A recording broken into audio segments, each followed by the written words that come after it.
The Kerala story 2 ತಿರಸ್ಕರಿಸಬೇಕೆಂದು ಕರೆ ನೀಡಿದ CM Pinarayi Vijayan. ಕೇರಳದ ಜಾತ್ಯತೀತ ಬುನಾದಿ ಸುಳ್ಳು ಪ್ರಚಾರದಿಂದ ಕುಸಿಯದಂತೆ ನೋಡಿಕೊಳ್ಳುವುದು ನಮ್ಮೆಲ್ಲರ ಜವಾಬ್ದಾರಿ ಎಂದ ಸಿಎಂ. ದಿ ಕೇರಳ ಸ್ಟೋರಿ ಚಿತ್ರದ 2ನೇ ಭಾಗದ ನಿರ್ಮಾಣದ ಕುರಿತು ಕೇರಳ ಮುಖ್ಯಮಂತ್ರಿ ಪಿಣರಾಯಿ ತೀವ್ರ ಆಕ್ಷೇಪ ವ್ಯಕ್ತಪಡಿಸಿ ಅದನ್ನ ಜನರು ತಿರಸ್ಕರಿಸಬೇಕು ಎಂದು ಕರೆ ನೀಡಿದ್ದಾರೆ. ಚಿತ್ರದ ಮೊದಲ ಭಾಗವು ರಾಜ್ಯದ ವಿರುದ್ಧ ದ್ವೇಷದ ವಾತಾವರಣವನ್ನ ಸೃಷ್ಟಿಸುವ ಹಾಗೂ ಕೇರಳದ ಜಾತ್ಯತೀತ ಸಂಪ್ರದಾಯವನ್ನ ದುರ್ಬಲಗೊಳಿಸುವ ಉದ್ದೇಶದಿಂದ ಮಾಡಲಾಗಿತ್ತು ಎಂದು ಅವರು ಆರೋಪಿಸಿದ್ದಾರೆ.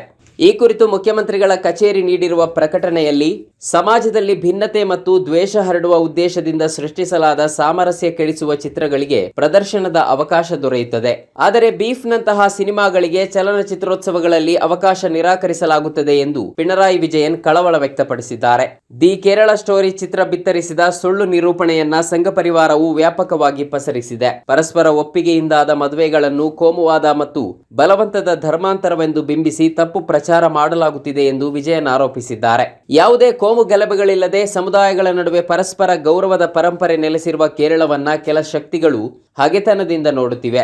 ರಾಜ್ಯದ ಶಾಂತಿ ಮತ್ತು ನೆಮ್ಮದಿಯನ್ನು ಕೆಡಿಸಲು ಯತ್ನಿಸುವವರು ನಾಡಿನ ಶತ್ರುಗಳು ಎಂದು ಅವರು ಆಕ್ರೋಶ ವ್ಯಕ್ತಪಡಿಸಿದ್ದಾರೆ. ಸುಸ್ಥಿರ ಅಭಿವೃದ್ಧಿಯಲ್ಲಿ ಮುಂಚೂಣಿಯಲ್ಲಿರುವ ಹಾಗೂ ಕಾನೂನು ಸುವ್ಯವಸ್ಥೆ ಕಾಪಾಡುವಲ್ಲಿ ಮಾದರಿಯಾಗಿರುವ ಧಾರ್ಮಿಕ ಸಾಮರಸ್ಯದ ಕೇರಳವನ್ನ ಭಯೋತ್ಪಾದನೆಯ ಕೇಂದ್ರವೆಂದು ಚಿತ್ರಿಸುವ ಪ್ರಯತ್ನವನ್ನ ತಿರಸ್ಕರಿಸಬೇಕು ಎಂದು ಅವರು ಕರೆ ನೀಡಿದ್ದಾರೆ. ಕೇರಳದ ಜಾತ್ಯತೀತ ಬುನಾದಿ ಸುಳ್ಳು ಪ್ರಚಾರದಿಂದ ಕುಸಿಯದಂತೆ ನೋಡಿಕೊಳ್ಳುವುದು ನಮ್ಮೆಲ್ಲರ ಜವಾಬ್ದಾರಿ.